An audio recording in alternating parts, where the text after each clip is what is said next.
Bonjour Gérald Darmanin. Bonjour. Merci d'avoir choisi les 4V pour votre première prise de parole après ce qu'on pourrait qualifier de surprise du chef hier, ce vote de confiance annoncé par le Premier ministre pour le 8 septembre prochain. Le gouvernement auquel vous appartenez ne tient plus qu'à un fil.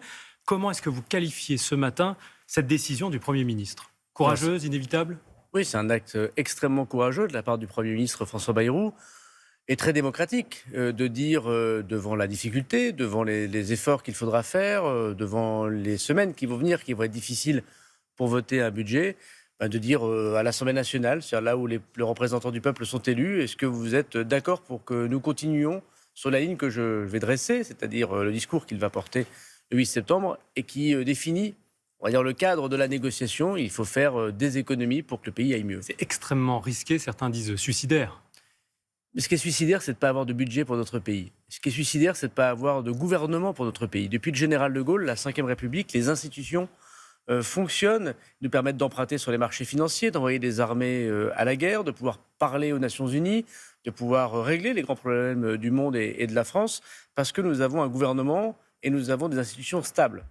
Et là, on voit bien que les menaces multipliées de motions de censure, d'instabilité, en fait, rendent la France plus petite, plus difficile. Là, c'est François Bayrou lui-même qui appuie sur le bouton d'une certaine façon. À combien de chances vous évaluez la survie du gouvernement le 8 septembre moi, soir? je pense qu'il faut toujours continuer d'ailleurs à discuter. Il y a deux impératifs pour nous, les Français. Il faut rétablir les comptes publics, rétablir les finances publiques, parce que les bons comptes font les bonnes nations, mais comme l'a fait la Grèce, comme l'a fait la Suède, comme l'a fait l'Italie, comme l'a fait l'Allemagne, comme l'a fait l'Espagne. Et puis, il faut produire plus. Il faut que nous travaillions davantage, produire davantage, parce que dans le monde dans lequel nous sommes, il faut pouvoir financer notre sécurité sociale, nos retraites, l'innovation. Enfin, pardon Gérald Darmanin, mais ce discours, vous l'avez porté là depuis 2-3 mois, et quand on fait les comptes arithmétiquement parlant, il y a très peu de chances que ça passe le 8 septembre. Vous faites comme si ce risque n'était pas là. Mais si, il faut discuter avec l'ensemble des parlementaires, et puis le Premier ministre hier a fait des ouvertures. Il a dit, par exemple, pour les jours fériés, on peut discuter. Il l'avait déjà dit. Oui, mais il faut répéter. Vous savez, la répétition, c'est l'art de la notion. Comme le savent, M. Bayrou est professeur, donc il a cette habitude.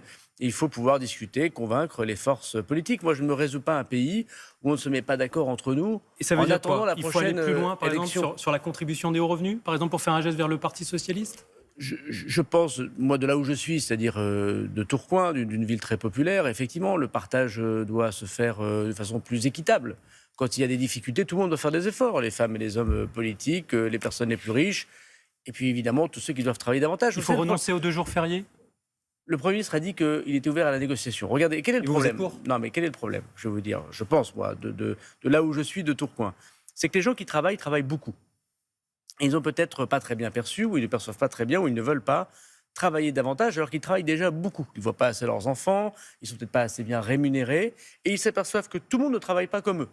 Il y a des gens qui doivent travailler davantage. Il y a des gens, c'est pour ça que je suis pour la réforme de l'assurance chômage, par exemple. Il y a des gens qui sont aujourd'hui dans une dynamique où il n'y a pas assez de travail. Gérald Darmanin, regardez, est-ce que le Premier ministre... si nous avions le taux d'emploi de l'Allemagne, notre voisin, si nous faisions autant de travail que les Allemands, nous n'aurions pas les problèmes des finances publiques d'aujourd'hui. Est-ce que le Premier ministre a entendu les critiques, y compris de son camp, cet été? Il a eu du temps. Oui, on dit qu'il a peu reçu, y compris les socialistes. Dans son camp, à la rentrée, des députés Renaissance, Modem ont émis des critiques. Et hier, il n'a pas changé un mot, une virgule du plan qu'il avait présenté mi-juillet. D'abord, moi, j'ai beaucoup discuté avec le Premier ministre. Je le trouve ouvert à la discussion. Il l'a redit hier. Hier, il n'y a pas eu de changement. Il y a encore 15 jours pour discuter. Il a dit qu'il était prêt à recevoir tous les groupes politiques, tous les syndicats. Aujourd'hui, je crois qu'il va à la CFDT, demain au patronat. Il recevra évidemment tous les groupes politiques qui le veulent. Mais on ne peut pas changer le cadre du réel. Je pense que la question que pose le Premier ministre, c'est est-ce qu'on est d'accord sur le réel? Est-ce qu'on est d'accord pour voir ce que l'on voit? Ce que l'on voit, c'est qu'il faut faire des efforts, des réformes, des économies pour que notre pays reste un grand pays. Les oppositions vont lui répondre non le 8 septembre. Nous verrons bien, c'est dans 15 jours. Vous avez un espoir que ça change encore? Mais bien sûr, il faut convaincre chacun des parlementaires et il faut surtout parler aux Français, c'est eux qui décident à la fin. La France insoumise, le Rassemblement national réclame une dissolution pour pouvoir dégager une majorité. Pensez-vous que le président actionnera cela le 9 septembre? Il appartient au président de la République, c'est son pouvoir propre de le faire. Il est certain que lorsqu'il y a un conflit extrêmement important entre le pouvoir législatif, l'Assemblée nationale, et l'exécutif, eh bien, le général de Gaulle et puis la République avant a imaginé la dissolution pour trancher le nœud gordien.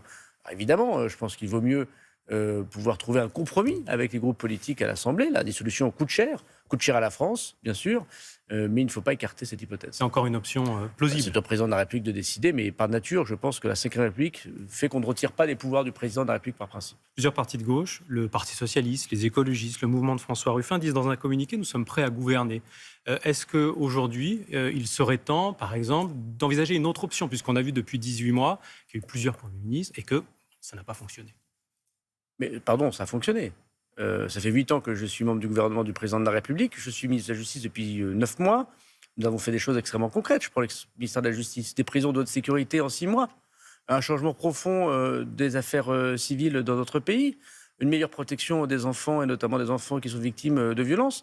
En 6 mois, les Français ont vu la prison de haute sécurité. Et puis d'autres ministres ont pu faire des choses extrêmement concrètes. Vous en nous avons parlez fait des choses justement pour les Français. Il y a une trentaine de détenus de Vendin-le-Vieil dans le quartier de haute sécurité qui ont saisi la justice administrative. Mais c'est leur droit. Ils estiment que leur transfert n'est pas justifié et que leurs conditions de traitement sont inhumaines. Non, mais c'est tout à fait leur droit. C'est évidemment pas inhumain. La prison de Vendin-le-Vieil, d'ailleurs, met chacun des détenus dans une cellule individuelle, ce qui n'était pas dans les prisons, dans la plupart d'où ils venaient. Je constate que la justice administrative a donné raison au ministère de la Justice depuis le début. Nous verrons bien l'ensemble. Il y a 11 requêtes jugées recevables à ce stade. Oui, il y en a une dizaine qui, déjà, on a dit non aux détenus. Voilà, que le ministère de la Justice avait raison. Pourquoi ? Parce que c'est une loi que j'ai fait voter, la loi de narcotrafic, qui a été votée du Rassemblement national jusqu'au Parti socialiste. Mais est-ce que vous allez adapter le dispositif en tenant compte des critiques éventuelles? Non, mais les critiques, c'est celles des Français qui voient que la drogue est partout, qui voient qu'on peut assassiner des agents pénitentiaires en pleine rue par la Kalachnikov. Moi, je me bats pour la mémoire de ces 2 agents pénitentiaires tués à la Kalachnikov, pères de famille, dont aujourd'hui il y a des petits orphelins. Ils peuvent demander à l'État pourquoi on n'a pas protégé mon papa. Et je comprends que les Français, partout, demandent qu'on lutte contre le narcobanditisme. Voilà. Alors après, il y a des gens qui sont issus du narcobanditisme, de la criminalité organisée, qui ont été condamnés comme tels, ou qui sont mis en examen dans des affaires, qui demandent et qui font valoir leurs droits. C'est leur droit d'une démocratie.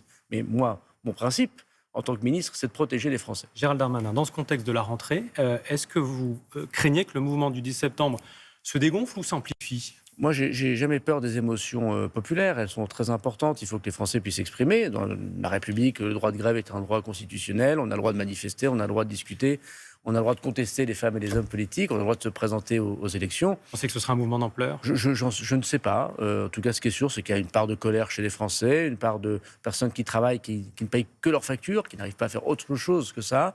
Il y a beaucoup de femmes seules qui élèvent leurs enfants, qui ont du mal à s'en sortir. Moi, je ne peux pas être insensible aux émotions et aux difficultés du peuple français. J'en suis issu et je pense qu'il faut toujours écouter les gens lorsqu'ils ont un truc à nous dire. Dernière question, Gérald Darmanin. Vous devez faire votre grande rentrée politique dimanche à Tourcoing, c'est votre ville. Vous ne faites pas mystère du fait que vous préparez un projet présidentiel. Est-ce que c'est le moment pour vous de faire un pas de plus vers 2027 ? D'abord, c'est le moment de défendre le bilan du président de la République. Depuis 8 ans, on a fait baisser le chômage, on a rétabli la France dans le concert des nations, on a amélioré, je prends l'impôt à la source par exemple, que j'ai pu porter sous l'autorité du président de la République, ou réussir les JO aux Jeux Olympiques. Il faut défendre le bilan. Et en même temps, il faut marquer son territoire, vous dites. Oui, ma ligne politique, elle est évidemment complémentaire de d'autres dans le gouvernement. Moi, je suis quelqu'un de droite sociale, un gaulliste social, très fort, très dur sur l'autorité, et à l'écoute du peuple. Voilà. Et je pense que c'est cette ligne-là, un peu séguiniste, chiracienne, je ne sais pas comment vous la définir exactement aujourd'hui. Vous vouliez l'incarner en 2025 ? Je veux l'incarner déjà aujourd'hui. Candidat ? Mais on verra bien. Il reste 2 ans. Mais 2 ans, c'est énorme pour les Français. Il reste 2 ans, c'est des chefs d'entreprise qui sont inquiets, c'est des ouvriers qui cherchent un emploi, c'est des familles et des enfants qui cherchent un avenir. Faisons ici et maintenant des choses. Et puis si on n'arrive pas à les faire, pour les raisons que nous évoquons tout à l'heure, nous verrons à l'élection présidentielle. Merci beaucoup, Gérald Darmanin, d'être passé par les 4V ce matin sur Télématin.